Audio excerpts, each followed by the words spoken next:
एवं से गुरु महाराजंकर शेष वाणी जे हरिनाम जप कर से हरिनाम जप करने द्वारा यही संसार रु उद्धार हो संसार रु उद्धार करने आउ कौन उपाय नहीं। तेणु गुरु महाराज शेष समय जितेबाला कहले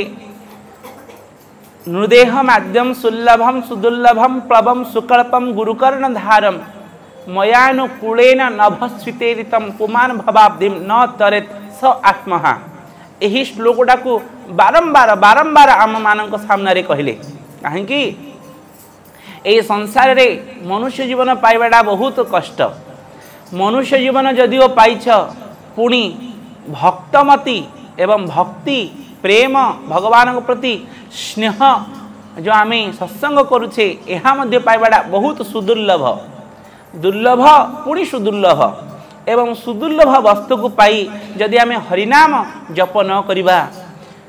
मनुष्य जीवन मध्य साधे त्रिकोटी जदि जप आम पूर्ण न करिबा ताहले यही मनुष्य जीवन वृथा हो। तेणु गुरु महाराज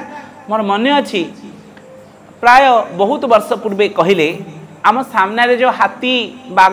भालू घोड़ा पिंपुड़ी जमदा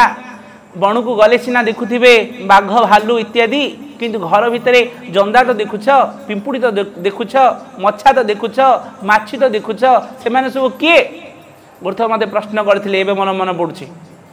कहले राधाकांत कहलु ए जो माछी ए मछा ए पिंपुड़ी ए जंदा ए समस्त सब किए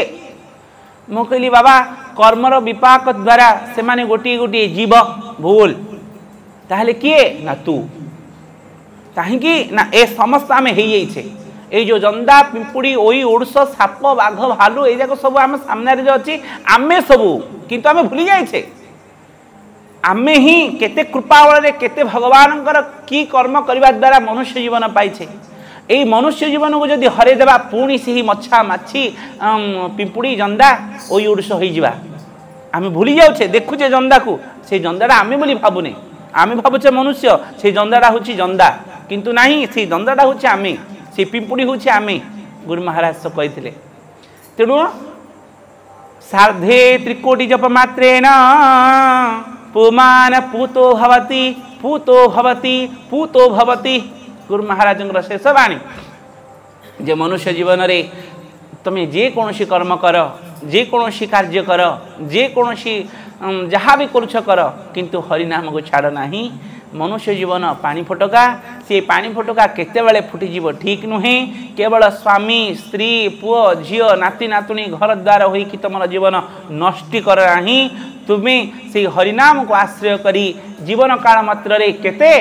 3.5 कोटी जप पूर्ति कर दियो यही मनुष्य जीवन उद्धार हो।